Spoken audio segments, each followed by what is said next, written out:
Hi friends, வணக்கம். Welcome to Hanaarts. இன்னைக்கு நம்ம Hanaarts சேனல் என்ன பார்க்க போறோம்னா ரொம்பவே ஆரோக்கியமான முருங்கைக்கீரை சூப் எப்படி நம்ம டேஸ்டா பண்றங்கறத பார்க்க போறோம். இது குடிக்கிறனால நமக்கு இம்யூனிட்டி அதிகமாகும். அது மட்டும் இல்ல இந்த முருங்கைக்கீரையில நிறைய ஹெல்த் பெனிஃபிட்ஸ்லாம் கூட இருக்கு. சோ அதே இந்த வீடியோல என்னங்கறத நான் சொல்றேன். சோ வீடியோ ஸ்கிப் பண்ணாம ஃபுல்லா பாருங்க. அப்பதான் இந்த வீடியோட process உங்களுக்கு ஃபுல்லா புரியும். வீடியோக்குள்ள போறதுக்கு முன்னாடி நம்மளோட சேனல் நீங்க ஃபர்ஸ்ட் டைம் விசிட் பண்றீங்கன்னா நம்மளோட வீடியோ ஃபுல்லா பார்த்துட்டு பிடிச்சிருந்தா Subscribe பண்ணி வச்சுக்கோங்க. அப்படியே பக்கத்துல இருக்கிற பெல் ஐகானை ஆல்ங்கற ஆப்ஷன் கிளிக் பண்ணி வச்சுக்கோங்க. அப்பதான் நம்ம போற வீடியோ நோட்டிஃபிகேஷன் உங்களுக்கு தொடர்ந்து வரும். இப்போ வாங்க நம்ம இத எப்படி செய்யறதுன்னு பார்க்கலாம். நம்ம முருங்கைக்கீரை செய்யறதுக்காண்டி முருங்கைக்கீரை கொஞ்சம் எடுத்துக்கோம்.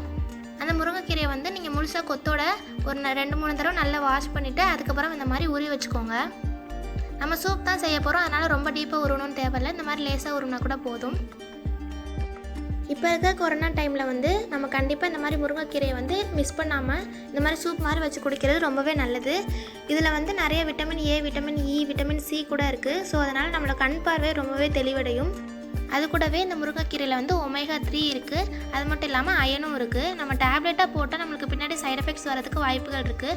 ஸோ நேச்சுரலாக இந்த மாதிரி முருங்கைக்கீரையை நம்ம சாப்பிடும்போது நம்மளுக்கு நேச்சுரலாகவே எந்தவித சைட் எஃபெக்ட்டும் இல்லாமல் ஒமேகா 3யும் அயன் கண்டென்ட்டும் நம்மளுக்கு கிடைக்கும்.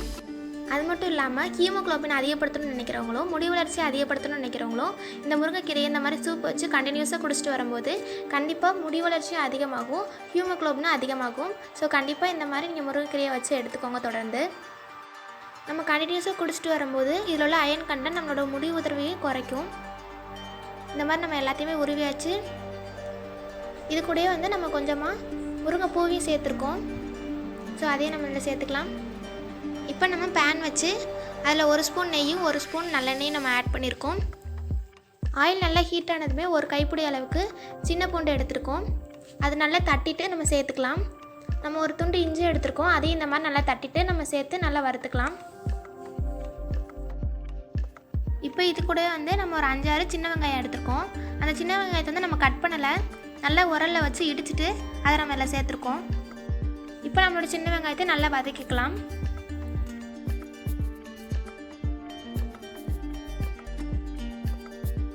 இப்போ இதுலேயே நம்ம தேவையான அளவுக்கு கொஞ்சமாக சால்ட் சேர்த்துக்கலாம்.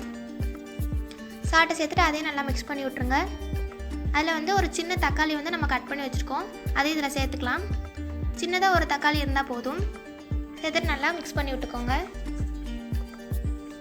இப்போ அதிலே ஒரு 1/4 டீஸ்பூன் அளவுக்கு நம்ம டர்மரிக் பவுடர் ஆட் பண்ணியிருக்கோம், அதையும் நல்லா மிக்ஸ் பண்ணி விட்ருங்க.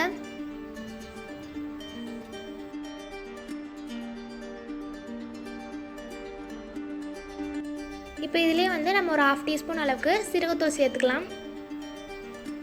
சேர்த்துட்டு அதிலே ஒரு 1/2 டீஸ்பூன் அளவுக்கு பெப்பர் பவுடர் ஆட் பண்ணி அதையும் நல்லா மிக்ஸ் பண்ணி விட்டுறலாம். உரப்பு அதிகமாக வேணும்னா பெப்பர் பவுடர் இன்னும் கொஞ்சம் கூட நீங்கள் போட்டுக்கோங்க. நம்ம உரப்புக்காண்டி பெப்பர் மட்டும்தான் நம்ம சேர்க்க போகிறோம். இதில் வேறு எந்த மசாலாவும் மிளகாத்தூளும் நம்ம சேர்க்கல. இப்போ இதெல்லாமே நல்லா மிக்ஸ் பண்ணதுக்கப்புறமா நம்ம எடுத்து வச்சுருக்கிற முருங்கைக்கீரையும் முருங்கைப்பூவையும் இதில் சேர்த்துடலாம். நம்ம முருங்கைக்கீரையோட முருங்கைப்பூவும் சேர்த்து போடும்போது அதில் உள்ள பெனிஃபிட்ஸும் நம்மளுக்கு அதிகமாக கிடைக்கும். ஸோ நம்ம அதையும் சேர்த்து போட்டிருக்கோம். போட்டுட்டு அதை நல்லா வதக்கி விட்ருங்க. இந்த முருங்கைக்கீரையை பார்த்திங்கன்னா ஃபாரினெல்லாம் இதை பவுடராக்கி சாப்பிட்டுருக்காங்க. ஆனால் நம்ம ஊரில் இது ஈஸியாகவே கிடைக்கிது. ஸோ இந்த மாதிரி கிடைக்கிற நேரத்தில் நம்ம நேச்சுரலாக ஃப்ரெஷ்ஷாகவே நம்ம இந்த கீரையை செஞ்சு சாப்பிட்லாம். ஸோ கண்டிப்பாக இந்த மாதிரி சூப்லாம் வச்சு குடிக்கும்போது நம்மளுக்கு ரொம்ப ஈஸியாகவும் இருக்கும், டேஸ்ட்டாகவும் இருக்கும். அது மட்டும் இல்லாமல் குழந்தைகள் கூட இதை விரும்பி சாப்பிடுவாங்க. இதை நீங்கள் குழந்தைகளுக்கு கொடுக்கும்போது ஃபில்ட்ரு பண்ணிவிட்டு நீங்கள் கொடுக்கலாம். ஏன்னா முருங்கைக்கீரையில் உள்ள சத்து எல்லாமே நம்மளோட சூப்பில் இறங்கிடும். ஸோ அதனால் நீங்கள் ஃபில்ட்ரு பண்ணிவிட்டு கொடுக்கும்போது அவங்க குடிக்கிறதுக்கு ரொம்ப ஈஸியாக இருக்கும்.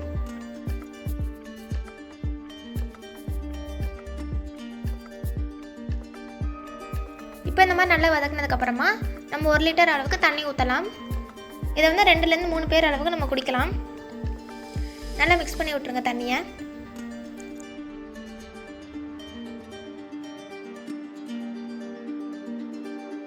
இந்த மாதிரி நல்லா மிக்ஸ் பண்ணதுக்கப்புறமா நம்ம ஒரு 10 நிமிஷம் அளவுக்கு மூடி வச்சிடலாம். இப்போ 10 நிமிஷம் கழிச்சு நம்ம திறந்து பார்க்கலாம். நல்லா கொதிச்சிருச்சு, நம்மளோட முருங்கைக்கீரையும் நல்லா வெந்துருச்சு. இந்த மாதிரி ஸ்டேஜில் உப்பு தேவைப்பட்டால் நீங்கள் கொஞ்சம் போட்டுக்கலாம். போட்டுட்டு மிக்ஸ் பண்ணி விட்டு நம்ம ஸ்டவ் ஆஃப் பண்ணிடலாம். இப்போ நம்மளோட சூப்பை பவுலுக்கு மாற்றிடலாம். நம்மளோட வீடியோ இன்னும் முடியலை, ஸோ கொஞ்சம் ப்ளீஸ் வெயிட் பண்ணுங்கள். இந்த டைமில் உங்கள்கிட்ட ஒரு ப்ராப்ளம் நான் ஷேர் பண்ணிக்கிறேன். முருங்கையை நட்டவன் வெறுங்கையோடு போவான்னு சொல்லிட்டு ஒரு ப்ராவர்ப் இருக்குது. அதுக்கான அர்த்தம் என்னன்னு பார்த்தோம்னா, அந்த காலத்தில் முருங்கை மரத்தை வளர்த்து அதில் உள்ள கீரை, முருங்கைக்காய், பூ எல்லாத்தையுமே சாப்பிட்டு ரொம்ப ஆரோக்கியமாக வயசான காலத்தில் கூட கம்பு உண்டாமல் வெறுங்கையோடு போவாங்க. இதுதான் இந்த ப்ராவர்போட அர்த்தம். ஆனால் இதை நிறைய பேர் தப்பாக புரிஞ்சுக்கிட்டு வீட்டில் முருங்கை மரத்தை வளர்க்குறத தவிர்த்துப்பாங்க. ஆனால் நம்ம இதை சரியாக புரிஞ்சுக்கிட்டு இந்த காலகட்டத்தில் வீட்டுக்கு ஒரு முருங்கை மரம் வளர்த்தோம்னா நம்மளும் இந்த ப்ராவர்ப்க்கு ஏற்ற மாதிரியே முதுமையிலும் இளமையாக வாழலாம். அவ்வளோதான், நம்மளோட ஆரோக்கியமான முருங்கைக்கீரை சூப் ரொம்பவே டேஸ்ட்டாக ரெடி ஆயிடுச்சு. நம்மளோட வீடியோ பிடிச்சிருந்தா லைக், ஷேர் அண்ட் கமெண்ட் பண்ணிடுங்க. நம்மளோட ஹனார்ட் சேனல் பிடிச்சிருந்தா சப்ஸ்கிரைப் பண்ணி வச்சுக்கோங்க. அப்படியே பக்கத்தில் இருக்க பெல் ஐக்கான ஆளுங்கிற ஆப்ஷன் கிளிக் பண்ணி வச்சுக்கோங்க. தேங்க்ஸ் ஃபார் வாட்சிங். மரம் வளர்ப்போம், மழை பெறுவோம். Stay home, stay safe.